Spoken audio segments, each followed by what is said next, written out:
네, 여러분 안녕하세요. 반갑습니다. 자, 여러분 2교시 전 시간에 이어서 시작하도록 하겠습니다. 여러분 전 시간에 우리가 부정 실습에 대한 부분을 다루려고 하다가 이제 2차 시에 다루기로 했죠.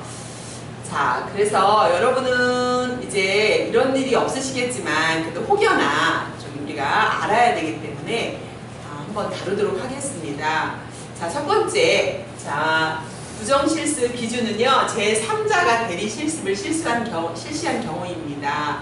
예를 들면 내가 실습하기가 좀 불편하고 어디가 다쳤다든가 장애가 있다든가 그러면 누가 대신해서 실습을 해주는 경우가 혹여나 본의 아니게 있을 수도 있다고 하면 이것도 부정실습에 해당할 수 있다는 거죠. 그래서 3자가 대리 실습을 실시한 경우는 부정실습에 해당된다라고 하는 것이고요. 두 번째는요, 제출된 과제물이 있습니다. 여러분 실습 기간에마다 과제물을 여러분이 실습 가면 뭐에 대해서 프로그램 계획을 세우세요. 뭐에 대해서 사례 관리를 해보세요. 이런 일지를 제출하세요. 이런 과제를 주는 기간도 있고 과제를 주지 않는 기간도 있을 겁니다. 이런 과제물 및 실습 일지가 위조되어 있어요. 어떤 분을 보면 과제물이 똑같아요. 실습 일지가 또 똑같은 내용이 있는 경우가 있어요.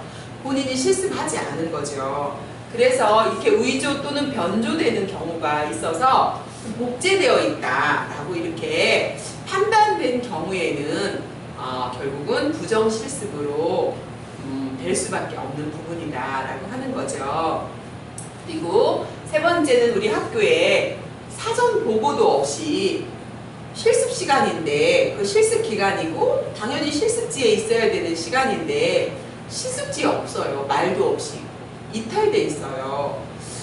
분명히 이제 학교에 보고되기는 며칠부터 며칠까지는 실습이다 라고 보고가 돼 있었는데 가보니까 불시에 지도 교수님이 가보니까 우리 학우님이 안 계세요.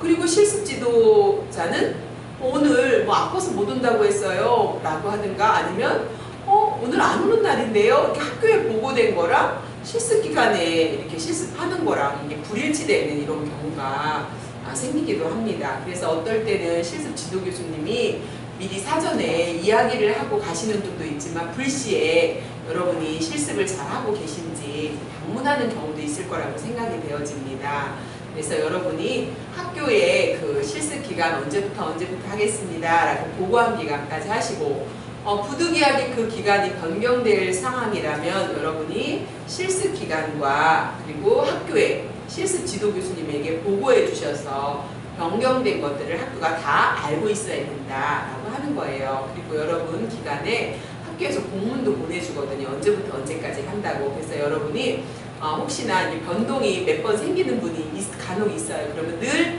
학교에 그게 보고될 수 있도록 실습 지도 교수님에게 말씀해 주시기를 바라겠습니다. 자, 네 번째입니다.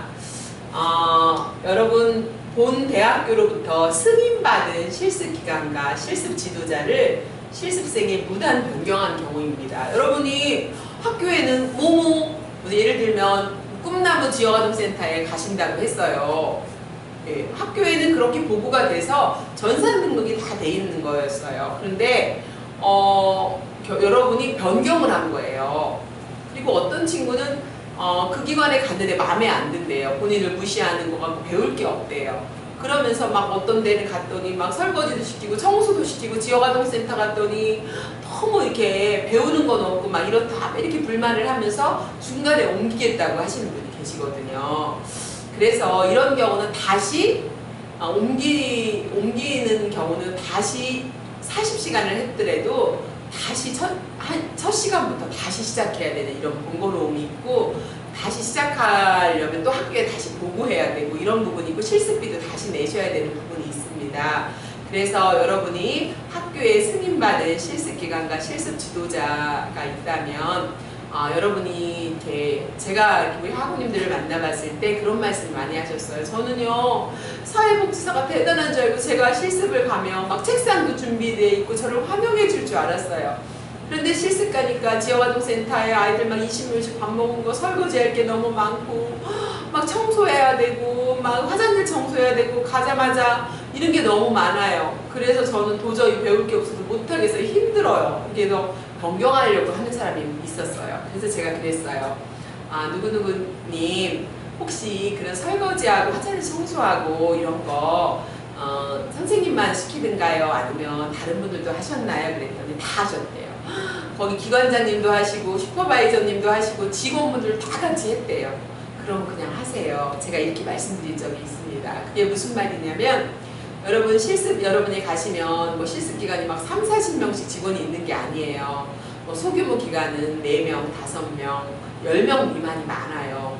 그런 기간은 사회복지사가 강의도 하고 또 클라이언트도 만나고 청소도 하고 뭐 이런 걸 다 하거든요. 그래서 바닥부터 여러분이 배운다. 그래서 실습이 9시다 그러면 여러분이 9시까지 가는 게 아니라 한 20분 전, 최소한 30분 전, 20분에서 30분 전에 미리 가셔서 같이 청소도 하시고 물도 떠다 놓고 환경 정리하시고 그리고 이렇게 아침에 조회하고 이렇게 실습 시작을 할 수 있도록 준비를 하신다면 여러분이 어느 기간에 가시든지 저는 사랑받을 거라고 생각해요. 여러분 그래서 우리가 이런 태도가 참 중요한 건데 그렇지 않을 때 막 실습이 9시부터라고 해서 막 9시까지 헐레벌떡 막 갔는데 다 와 있어요. 직원들 다 와 있고 청소하고 있고 되게 민망하잖아요.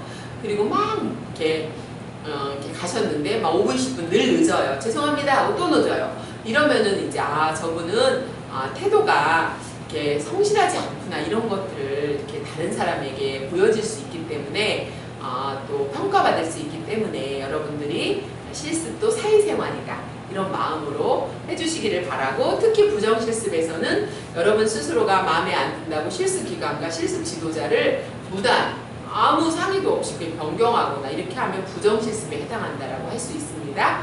이해 가셨죠? 네. 그 다음에 5번째입니다. 자, 5번째 실습 기간 및 실습 시간을 이행하지 않은 경우 여러분 실습 기간이 있습니다. 여러분이 8월 26일부터 뭐 며칠까지 뭐 2주간 실습 기간이라고 했습니다. 또 여러분이 80시간 실습 기간이라고 이렇게 했는데 여러분이 그 실습 기간이 기간을 이탈하셨어요. 정한 기간에 하지 않고 그 외의 기간에 했어요. 그러면은 실습을 이행했다고 할 수 없죠. 부정실습으로밖에 알 수밖에 없죠. 그리고 실습 시간을 여러분이 제대로 80시간을 해야 돼요. 간접 실습. 그쵸? 직접 실습 80시간을 해야 되고 간접 실습을 40시간을 해야 되는데 직접 실습을 70시간밖에 안 했어요. 그러면 여러분도 그것도 실습이 이행했다고 할 수가 없는 거죠. 그래서 자격 취득을 받을 수 없는 것입니다. 그리고 여러분이 학교에서 간접 실습도 40시간을 하셔야 되는데 30시간을 못했어요. 그러면 그것도 여러분들은 이행을 하지 않은 걸로 해당될 수 있다라고 보시면 됩니다. 여러분 이해 가셨죠? 네, 그런 부분이 있고요. 6번째입니다. 실습 일지 제출을 요구할 때 여러분 실습 일지 제출을 해야 돼요. 어디다 제출해야 되냐면 학교에 실습 일지를 원본은 학교에 제출하셔야 돼요. 그리고 원본을 복사 떠서 사본을 여러분이 한 부 갖고 계시고 또 한 부 사본은 사회복지기관에 제출하시고 사회복지기관에서 원치 않으면 제출 안 하셔도 되고 거기서 원한다 그러면 세 부를 원본은 학교 제출, 사본 하나는 본인이 갖고 있고 사본 하나는 실습기관에 실습 지도자에게 이렇게 주시고 해야 되는데 실습기관에서 원치 않을 때는 2분만 하시면 된다는 얘기예요. 그런데 이렇게 실습 일지 제출을 요구했는데 학교에서 내지를 않아요. 제출하지를 않아요. 그러면 실습을 안 했다는 얘기하고 똑같거든요. 그래서 이렇게 제출하지 않거나 내용이 너무 미비해요. 내용이 막 한 줄 적어놔서 실습일지 그럼 뭐를 했는지 모르겠어요. 9시부터 6시까지 행정 업무 보조 이렇게만 해놨어요. 그리고 뭐를 했는지 한 줄, 2줄밖에 안 적어놨어요.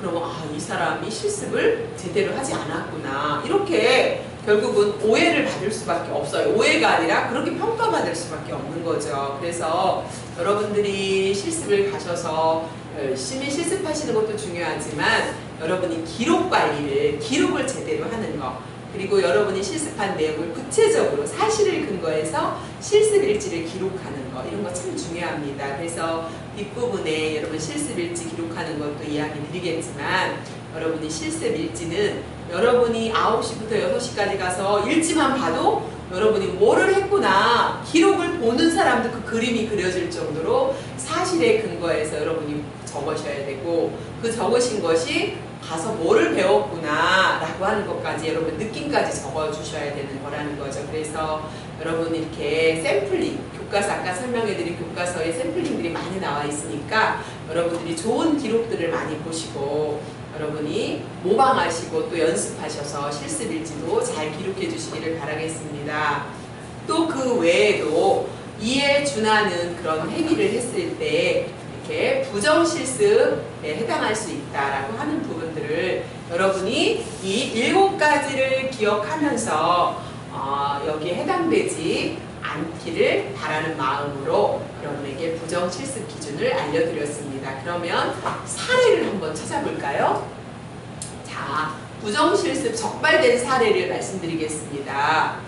자, A라고 하는 사람이 있었는데 복지관의 사무국장이었습니다. B는 모 대학교 2월 졸업생이었습니다. 그래서 A와 B는 사회복지 현장 실습을 이수한 것처럼 허위 내용의 서류를 작성했습니다. 실습 지도자와 실습생이 졸업한 학생인데요. 허위 사료를 작성해서 학교에 제출해 버린 거예요. 서류상 이상 없도록 제출을 했어요. 그리고 학점을 받았겠죠. 그리고 졸업 학위를 취득했습니다. 졸업을 했습니다. 졸업을 했으니까 2급 자격증을 취득한 거죠. 예, 그런데 그 이후에 시간이 지나서 부정실습이 발각되어서 자격증이 박탈당했습니다. 사회복지사 자격증이 박탈되고 졸업학위도 취소되었습니다. 그래서 졸업학위가 취소됐으니까 대학 졸업이 아니라 고등학교 졸업으로 됐고 사회복지 자격증도 취소가 된 거죠. 자, 그래서 이런 사례가 이제 슈퍼바이저하고 실습생 간에 이런 적발 사례가 있었습니다. 그래서 이분의 범죄 사실, 이것이 범죄입니다. 어떤 범죄는 문서 위조라고 하는 범죄인 거죠. 그래서 범죄 사실로 사문서 위조로 이렇게 돼서 2000 몇 년도에 4월에 사회복지 현장 실습 120시간을 이수한 것처럼 사회복지 현장 실습 확인서 또 출근부 매일매일 출근한 거 위조로 적은 거죠. 그리고 행사, 뭐 과제를 한 거라든가 업무한 거 이런 것들을 다 이렇게 허위로 적었기 때문에 사문서 행사 및 업무 방해로 인해서 문서 위조와 행사 및 업무 방해로 결국은 이렇게 자기가 다녔던 대학교에 위조된 사문서를 제출해서 학점 인정을 받아서 학사 업무를 방해했다라고 해서 업무 방해로 이렇게 죄명이 되었습니다. 또한 학교에서 확인받은 사회복지 현장실습 확인서가 있잖아요. 현장실습을 했다라는 확인서를 실습 지도교수한테도 받고 그리고 실습 기관장한테도 실습 지도자한테도 받지 않습니까? 직인을 받는데 이것을 가지고 사회복지 자격증을 신청한 거예요. 어디다 신청해요? 한국사회복지사협회에다 신청하잖아요. 그래서 한국사회복지사협회 자격증을 발급 업무를 방해했다. 그래서 행사 및 업무 방해죄. 그래서 이 친구는 범죄 사실을 사문서 위조죄, 그 다음에 위조 사문서 행사 및 업무 방해죄로 결국은 학위도 취소되고 그리고 결국은 자격증도 취소되어지는 이런 부정실습 적발 사례가 있었던 것을 여러분한테 말씀드립니다. 여러분 이런 일이 없어야 되는데 안타깝게 이렇게 적발된 사례들이 있습니다. 한 가지 더 사례를 말씀드리면요.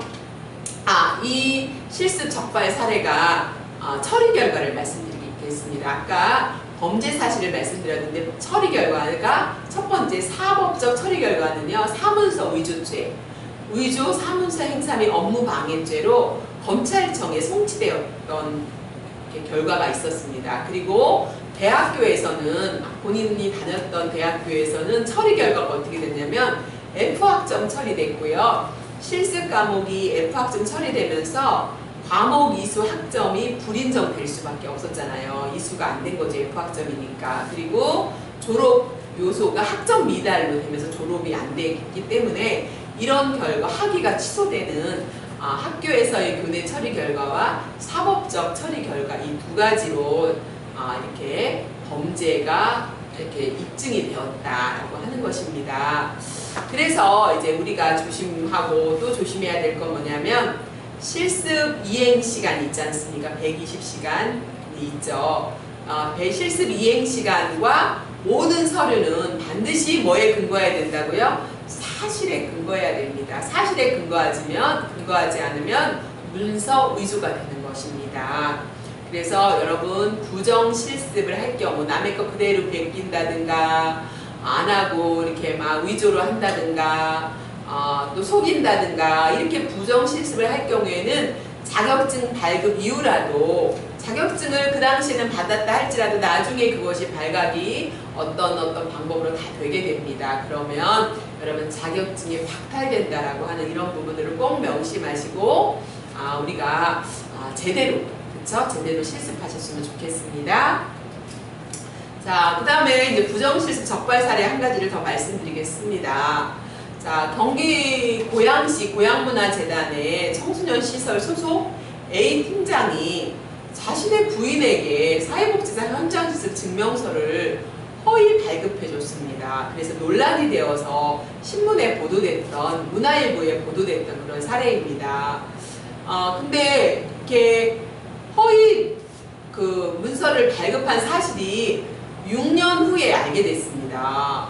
그래서 6년까지는 자격증을 받아서 아무 일 없게 있었는데 나중에 이렇게 알아채지 못하다가 A 팀장, 이 팀장의 부하 직원이 전산망을 검색하던 중에 해당 증명서상 실습 지도자란에 본인 이름이 써 있는 거예요. 이 팀장의 부하 직원 이름이 써 있는 거예요. 그래서 본인은 이 사람을 지도하지 않았는데 이게 누군가 이렇게 찾아봤을 거 아닙니까? 그랬더니 이 A 팀장의 부인을 이렇게 증명서를 발급해 줬던 것입니다. 그래서 명의를 도용한 부하 직원이 보건복지부가 걸러내지 못한 증명서 허위 발급 사실을 발견하지 못했다면 이 A 팀장의 이 범죄 사실이 어떻게 됐을까요? 묻혔을 수도 있었을 것입니다. 은폐됐겠죠.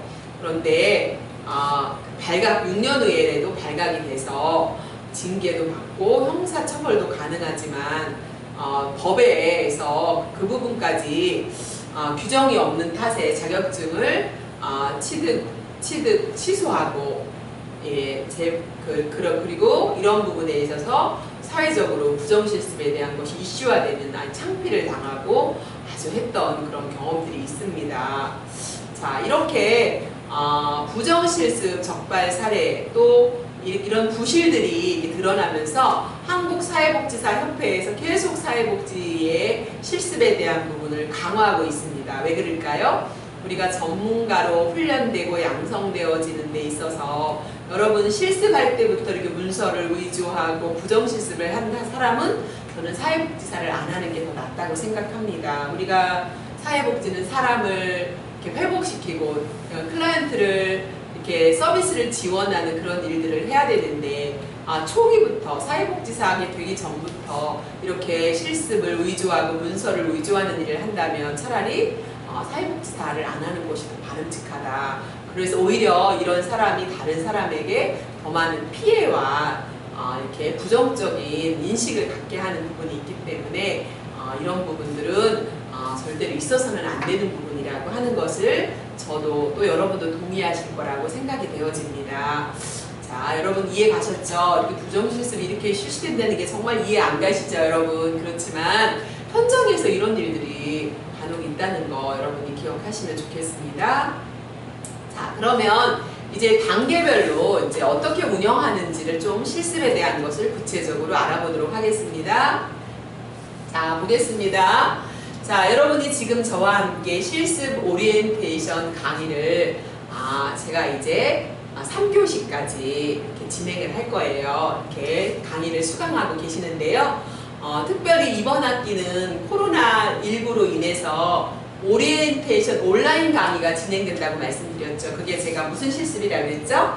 네, 간접 실습입니다. 우리가 직접 실습은 80시간이 있고 간접 실습은 40시간이 있는데 학교에서 온라인 강의로 진행한다라고 말씀드렸습니다. 그래서 사회복지 현장 실습 양식이 이 간접 실습으로 할 경우에는 양식이 홈페이지, 우리 학교 홈페이지에 양식을 다운받으셔서 여러분이 간접 실습을 하시는 분은 간접 실습 양식을 사용하시고, 그래야 여러분은 이걸 가지고 계시다가 나중에 사회복지사 자격증 취득할 때도 이게 필요하거든요. 되게 중요한 거거든요. 그래서 여러분이 이제 원본을 직인을 다 받으셔야 되는 부분입니다. 그리고 실습 관련 보고서 작성하는 샘플이 있습니다. 여러분 보고서 작성하는 샘플도 제가 아까 말씀드렸지만 청지사에 여러분 보고서 작성하는 모든 서류가 우리 학교 실정에 맞게끔 사회복지 현장실습 길라잡이라는 이 책에 여러분 자세히 나와 있으니까 여러분이 참고로 보시면 도움이 많이 되실 겁니다. 그리고 여러분들이 샘플을 통해서 어떻게 작성하는 건지 이렇게 도움이 되실 거라고 다시 한번 말씀드리고 싶고요. 예, 그렇게 이해하시면 될 것 같습니다. 자, 그러면 이제 여러분들이 지금부터 이 오리엔테이션을 들으시고 우리 특히 주간반 친구들은 현장실습 기간을 찾으려고 되게 노력할 건데 제가 자세하게 찾는 방법을 알려드리겠습니다. 여러분 한국사회복지사협회가 있습니다.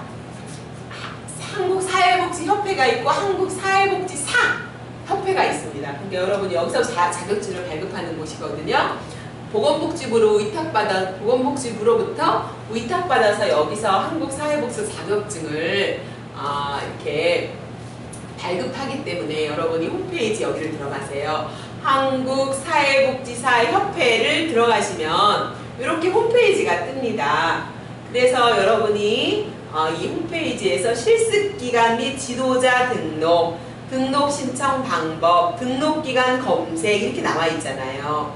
그래서 여러분이 실습이 가능한 등록기간이 여기 다 등재되어 있습니다. 그래서 이 검색을 하시면 됩니다. 그래서 여러분이 예를 들면 경기도에 산다. 그럼 경기도의 사회복지기관은 여기 등록되어 있는 기관을 검색해 보세요. 그래서 검색해 보시면 아동, 노인, 청소년, 지역복지, 그 다음에 노인복지 뭐 등등 뭐 전반적인 여러분이 관심 있는 분야의 기관들이 쫙 있을 겁니다.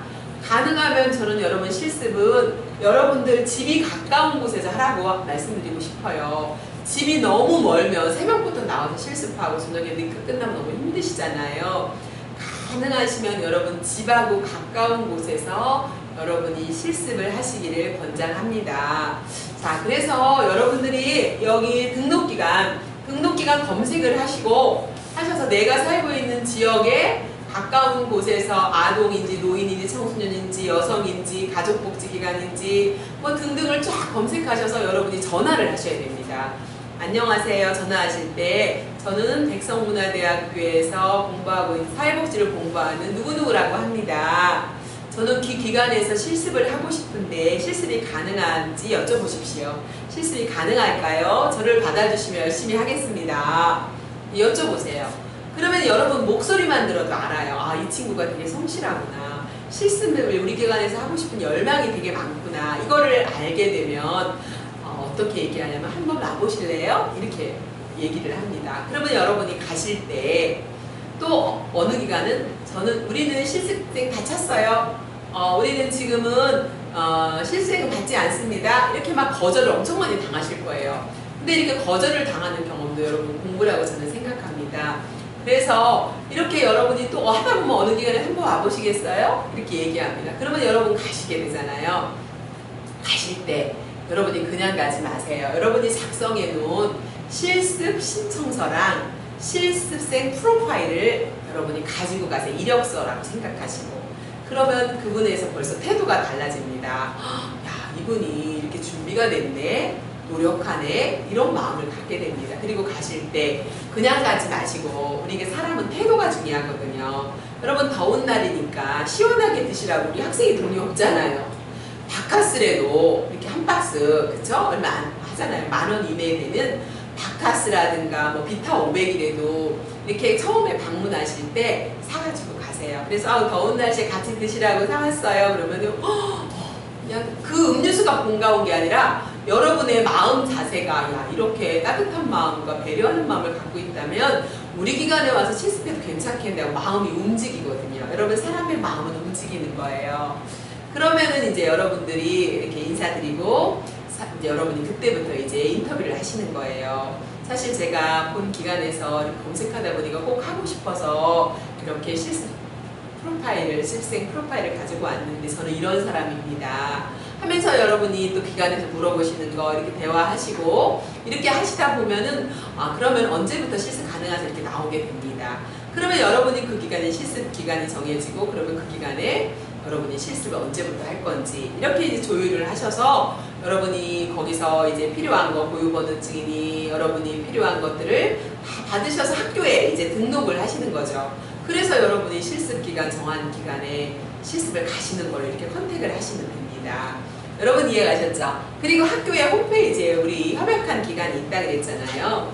또 여러분 또 지역에 살고 계신 지역에 가까운 기간에 협약 기간이 있다면 저는 백성문화대학교 학생인데요. 우리 학교와 협약돼 있어서 제가 실습을 이렇게 협약기관에서 하고 싶어서 전화드렸습니다.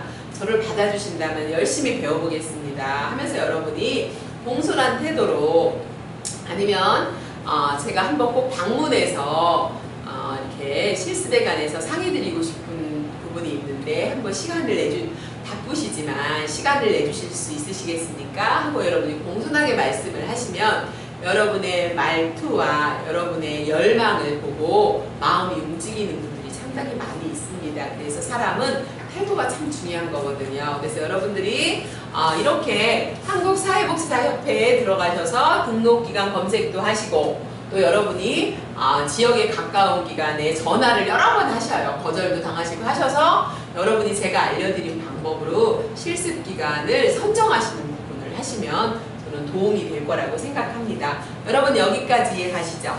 예, 여러분이 이해를 하고 계시는 걸로 알고 있습니다. 여러분이 가능하면 한국사회복지사협회에 등록도 된 기관에서 실습을 하셔야만 나중에 지장이 없다라는 거 여러분이 꼭 아셔야 됩니다. 등록이 안 된 기관에서는 실습을 하시면 나중에 이게 자격이 안 되는 기간이라 하신 게 소용이 없게 되는 경우도 있을 수 있기 때문에 등록 기간에 내가 실습 기간이 정해졌다 그러면 여기 들어가셔서 검색을 해보세요.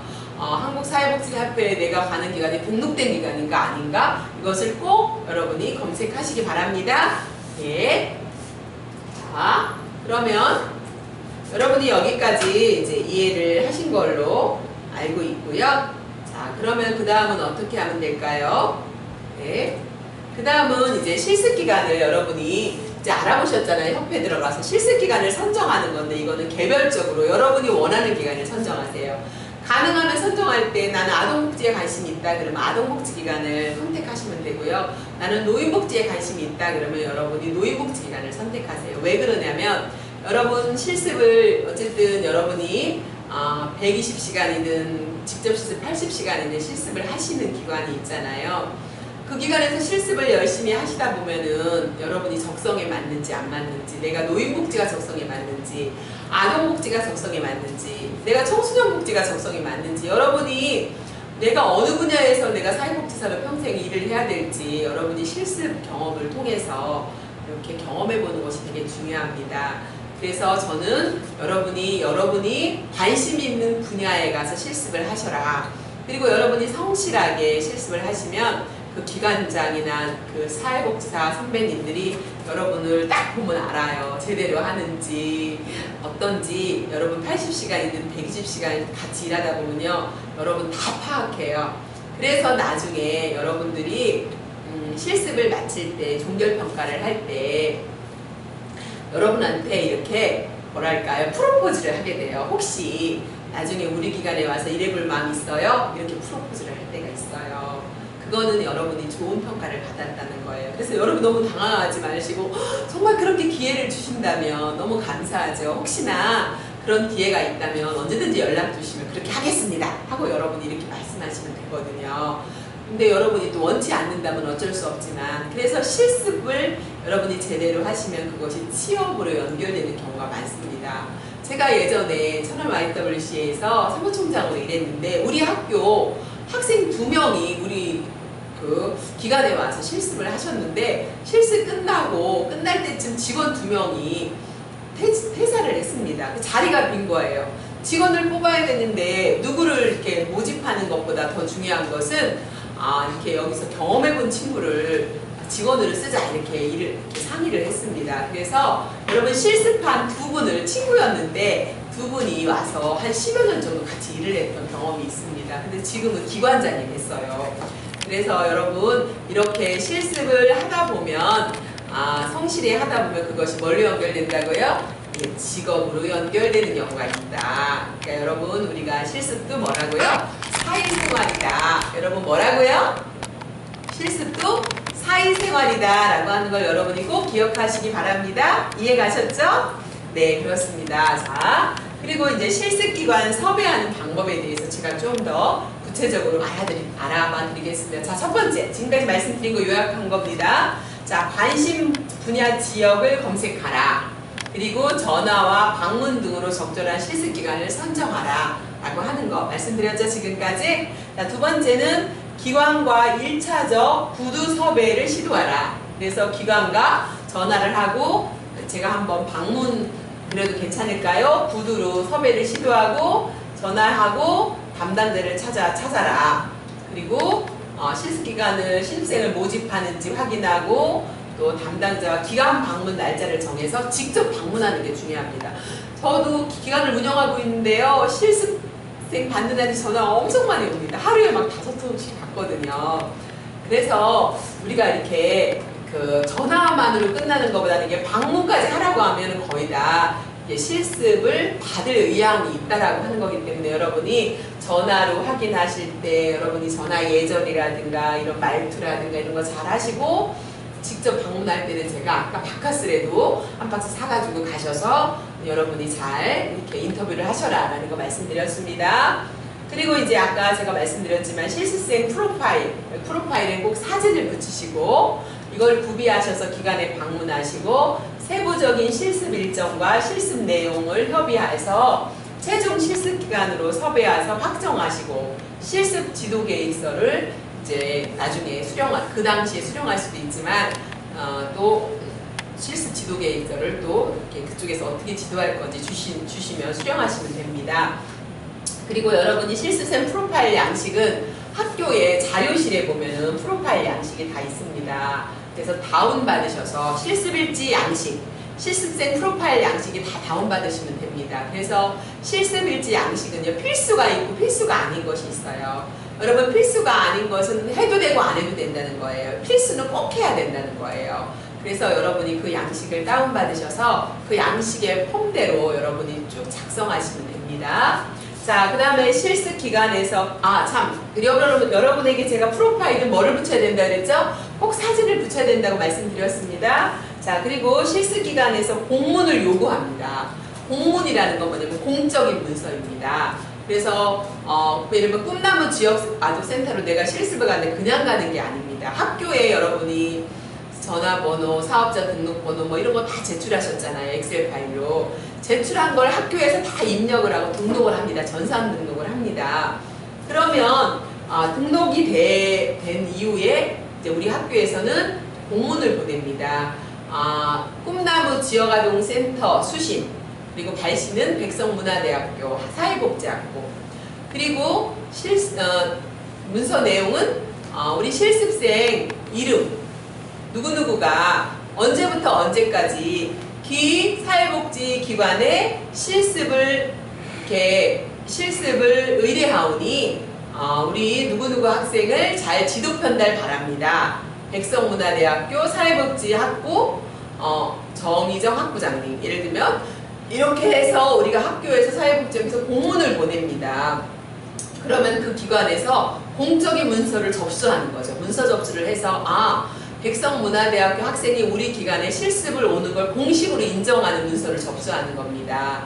그래서 이런 학생이 언제부터 언제까지 우리 기관에 실습을 오게 됨을 이렇게 회신하는 답장을 또 보냅니다. 사회복지기관에서. 그래서 공식적으로 공문을 요구합니다. 공문이 오지 않으면 실습생을 안 받는 걸로 간주하는 기관들이 많기 때문에 여러분에게 말할 겁니다. 누구누구 저기 실습생님, 누구누구 선생님, 혹시 이렇게 선생님 학교에서 우리 기관에 공문 언제 보내준대요? 이렇게 여러분한테 질문을 하는 경우가 많이 있을 겁니다. 그러면 여러분들이 그런 질문을 받으셨을 때 우리 그 미리 학교에서 보내주시겠지만 혹시 안 왔다면 학교에 조교님한테 연락하셔서 공문을 보내달라고 하시든 과대님한테 연락하셔서 공문이 언제 갔는지 확인을 받으시든 이렇게 하셔서 기관에 공문이 갈 수 있도록 여러분들이 그 가교 역할을 해주시면 됩니다. 가능하면 학교에서 공문이 발송한 것을 여러분한테 안내해 드릴 겁니다. 문자나 여러 가지 연락을 통해서 기간 내에 공문을 보냈다라고 하는 것을 학교에서 안내를 드릴 거니까 여러분들이 공문이 간다라고 하는 것을 아시면 될 것 같습니다. 이해 가셨죠? 네. 네. 자, 공문이 이렇게 갑니다. 그리고 네 번째, 이게 공문이 가는데 실습 신청서 전산 입력 내용과 과대표 취하 학부 사무실 보고에 대한 것을 말씀드리겠습니다. 자, 여러분 실습 일정은 언제부터 언제까지? 7월 26일부터 8월 예를 들면 15일까지는 여러분들이 시작일과 종료일을 이렇게 전산 입력 내용에 전산 입력을 해야 되기 때문에 그 부분 정확하게 여러분이 그 실습 기간과 2주 또는 여러분이 정한 기간 이렇게 협의를 하셔야 되고요. 그리고 여러분 실습기간 고유번호가 있습니다. 고유번호를 여러분 그 실습일지 제본에서 원본은 학교에 내셔야 되는 원본에 이렇게 여러분이 고유번호를 붙이셔야 되고요. 또 거기에 보면 사회복지사 자격증 같은 거 여러분이 다 붙여야 될 거는 기관에 받으셔야 되고 여러분이 가시는 기간은 다 아실 거예요. 여러분이 계속 실습 학생을 받았던 기간이기 때문에 여러분이 뭐가 필요한지 서류는 거의 다 알고 있겠지만 여러분이 알고 계셔야 되기 때문에 실습기간 고유번호 보통은 312로 시작됩니다. 3128이 또는 31280 이렇게 시작되는 이 고유번호를 확인하셔야 되고 또 실습기간명, 실습기간 주소, 전화번호, 팩스번호, 실습 지도자 이름 이거를 정확히 입력해야 됩니다. 근데 어떤 분은 실습 지도자 이름을 2명을 적으시는 분이 있더라고요. 근데 여러분 실습 지도자 이름은 2명이 아니고 1명을 적으셔야 돼요. 이해 가셨죠? 자, 그런데 입력하셔야 되고요. 자, 두 번째, 실습기간 선정이 완료됐어요. 여러분 실습기간 선정이 다 됐습니다. 너무 좋죠? 이렇게 선정이 다 되면.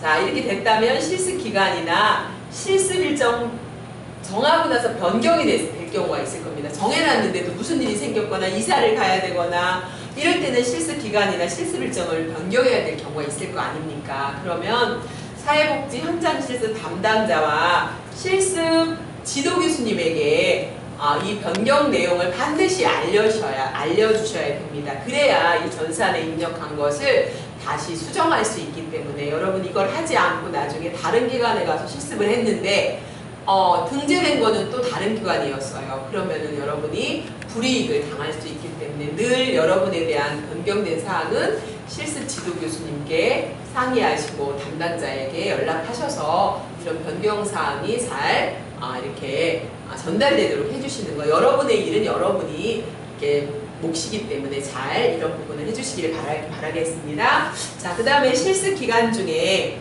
실습 교수님께서 임의로 방문을 하십니다. 어떤 경우는 연락을 하고 가실 수도 있지만 연락을 안 하고 가실 수도 있습니다. 실습 기간 중에 가시는 거죠. 그래서 이렇게 방문을 하셨는데 여러분이 없을 경우, 자리에 없을 경우 부정 실습으로 간주해서 F학점을 처리될 가능성이 많이 있기 때문에 여러분들이 실습 기간에는 꼭 자리에 있든가 실습 기간에 자리에 없다면 여러분이 실습 기간에서 캠프를 간다든가 실습 기간에서 외근을 한다든가 이런 건 괜찮습니다. 그러나 여러분이 실습 기간에 관련된 일로 기간에 없다면 이거는 불이익을 당할 수 있다라고 하는 거고요. 그리고 실습 지도 교수님이 갈 때 제가 뭐를 가지고 간다고 그랬죠? 협약서를 가지고 가실 겁니다. 그래서 여러분에게 협약서를 기관의 직인과 학교의 찍은 것을 하나는 기관에 드리고 하나는 여러분이 학교에 제출하는 거 아까 말씀드렸던 거 기억하시고요. 그런데 여러분이 방문하시면 주로 이제 실습 지도 교수님과 또 여러분과 그리고 실습 지도자 셋이 사진을 찍게 되어 있습니다. 아까 말씀드린 대로 부정 실습들이 늘어나면서 예전에는 이렇게 사진 찍는 것이 없었습니다. 그런데 이렇게 부정 실습을 하시는 분들이 많아지면서 한국사회복지사협회에서 실습에 대한 기준들이 많이 강화가 되고 있습니다. 그래서 전문가로서 그 전문성을 강화시키기 위해서는 제대로 해야 된다.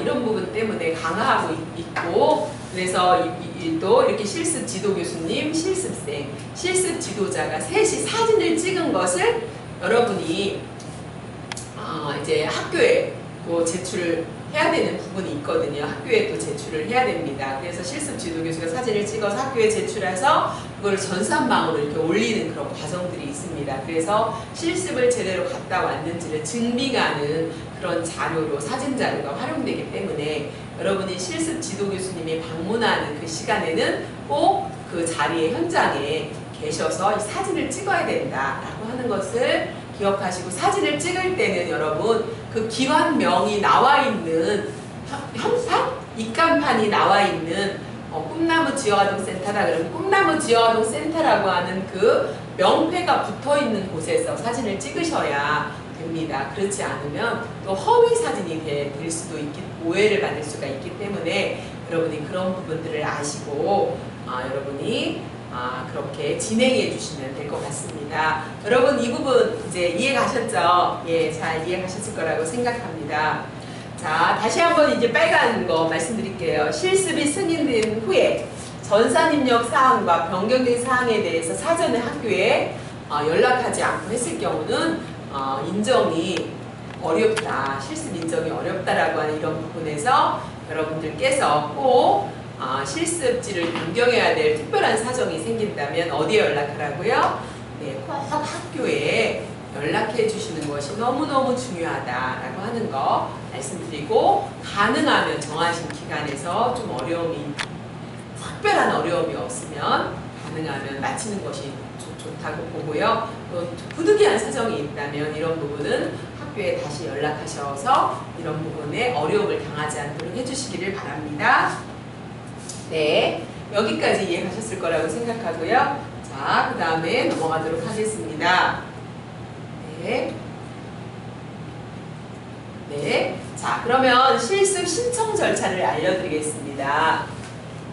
자, 공문, 아까 제가 공문을 보낸다고 했죠. 학교에서 실습 기간에 공적인 문서를 보내는데 이게 공문입니다. 백성문화대학교 제목, 사회복지 현장 실습 의뢰의 건 해가지고 기기간의 무궁한 발전을 기원합니다. 본교 학생의 사회복지 현장 실습을 다음과 같이 의뢰하오니 수락하여 주시기 바랍니다 하면서 성명, 여러분 성명, 학교 몇 학년, 생년월일, 연락처 이렇게 해서 이렇게 백성문화대학교 사회복지 학부장 해가지고요 공문을 여러분 기관에 학교에서 팩스로 보내게 돼요.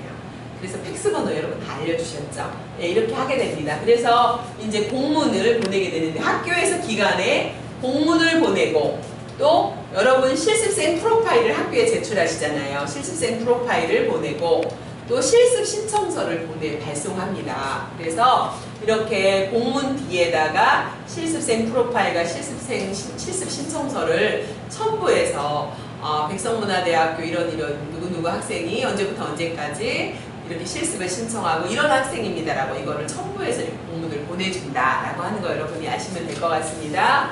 그래서 경우에 따라서는 공문만 보내는 경우도 있지만 이렇게 2번, 3번을 첨부해서 보내는 경우도 있는데 그거는 이제 여러분들이 참고로 아시고 계시면 될 것 같습니다.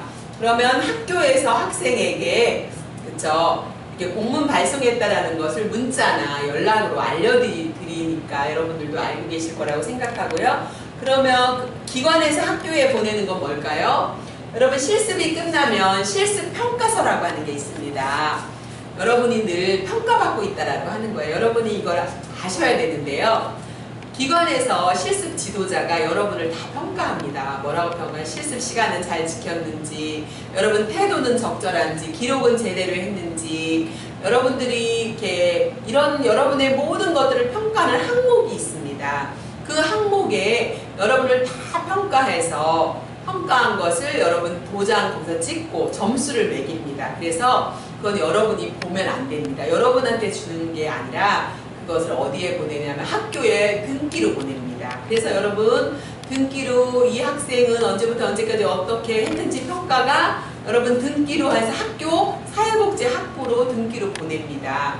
그러면 그것을 가지고 기말 평가 때, 기말 시험에 이제 여러분의 평가 때 이렇게 점수로 이렇게 환산을 하게 됩니다. 그래서 여러분이 실습하는 모든 것들이 평가를 받는다라고 하는 것들을 여러분이 아시고 어떤 부분을 내가 평가를 받는가라고 하는 걸 알고 싶다면 여러분이 또 이제 사회복지 현장 길라잡이 책을 보시면 그 평가 내용들이 다 나와 있으니까 그 항목 하나하나를 보시면 도움이 될 수 있습니다. 예를 들면 뭐 출근 시간, 실습 시간은 잘 지키는가 뭐 이런 것들부터 다 들어가 있습니다. 그리고 여러분들이 이제 사회복지 그 실습 평가서는 기관에서 학교로 등기로 발송하는 거다. 이게 안 오면은 여러분이 점수를 받을 수가 없기 때문에 이것이 꼭 와야 된다라고 하는 거. 이건 여러분이 받는 것이 아니고 학교에서 받는 거다라고 하는 것입니다. 자, 그러면 아까 말씀드린 사회복지 현장 실습 확인서가 있습니다. 제가 2부라고 써놨는데요. 수정하겠습니다. 3부를 받으시기 바랍니다. 원본 3부를 받으시기 바랍니다. 자, 그래서 여러분 그 간접 실습을 하신 양식과 직접 실습을 하신 양식과 120시간을 한 양식이 다르다는 거 제가 아까 거듭 말씀드렸잖아요. 이거를 확인서를 3부를 받으세요. 원본으로 받으세요. 왜 그러냐면요. 원본 한 부는 여러분이 학교에 제출하는 원본만 제출하는 거에다 제본하셔서 학교에 내셔요. 원본은. 자, 원본은 어디에 낸다고요? 학교에 제출하시면 됩니다. 그리고 원본을 복사 뜬 사본이 2부 더 실습일지를 복사 뜨셔야 되잖아요. 자, 근데 이 확인서 원본 한 부는 학교에 제출하시고 원본 한 부는 어디에 하냐면 갖고 계십시오. 여러분이 가지고 계시다가 나중에 졸업할 즈음에 보면 여러분 사회복지사 자격증을 취득하라고 할 때 여러분이 갖고 계시다가 여러분이 소속되어 있는 지역에 있는 사회복지사협회에 여러분이 회원 가입하시고 이거를 신청하셔야 돼요. 자격증 신청하는 경우가 있어요. 그럴 때 꼭 필요한 게 뭐냐면 이거예요. 사회복지 현장실습 확인서 원본이 되게 필요해요. 몇 부요? 3부를 받으세요. 그래서 한 부는 원본에 제출해서 학교에 제출하시고 한 분은 여러분이 가지고 계시고 그리고 한 분은 저는요 원래 2부를 하라고 했다가 제가 한 부 더 얘기하는 건데 잃어버리는 사람이 많더라고요. 그래서 한 분은 여러분이 여러분이 갖고 있는 제본에 그냥 제본해 놓으세요. 그래서 혹시나 나중에 분실됐을 때 이것을 확인하면 좋은데 이것이 안 되면 자꾸 사회복지기관에 가서 실습이 끝났는데도 불구하고 확인서 또 해달라고 해가지고 번거로움을 주는 경우가 되게 많더라고요. 그래서 저는 여러분들이 그런 번거로움을 서로에게 피하기 위해서는 사회복지 현장 실습 확인서를 원본으로 3부를 받아라. 그래서 한 분은 원본으로 학교에 제출하시고 한 분은 여러분이 그냥 가지고 계시다가 나중에 자격증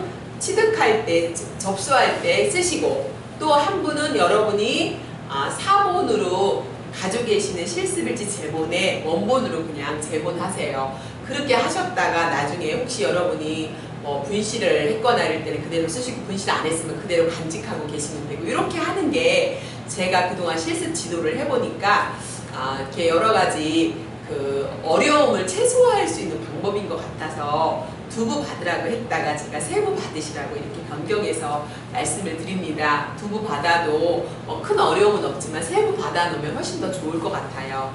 자, 이렇게 여러분이 실습 신청 절차를 여러분들이 이렇게 이해를 하시고 나서 실습을 하신다면 여러분이 알고 있는 거와 모르고 있는 것이 상당히 다르겠죠. 이런 부분으로 여러분들이 실습에 대한 이해를 하시면 도움이 될 것 같습니다. 자, 그러면 이제 제가 지금 여러분과 함께 이제 2교시의 실습 신청 절차에 대한 부분들을 알려드렸는데요. 다음 차시에는 여러분 실습생 실습 신청서와 실습생 프로파일 작성하는 거 이런 것부터 이제 구체적으로 여러분들에게 좀 알려드리면서 3교시에 또 구체적인 부분들을 살펴보도록 하고요. 여러분 2교시까지 잘 들어주셔서 감사하고요. 수고 많으셨습니다. 고맙습니다.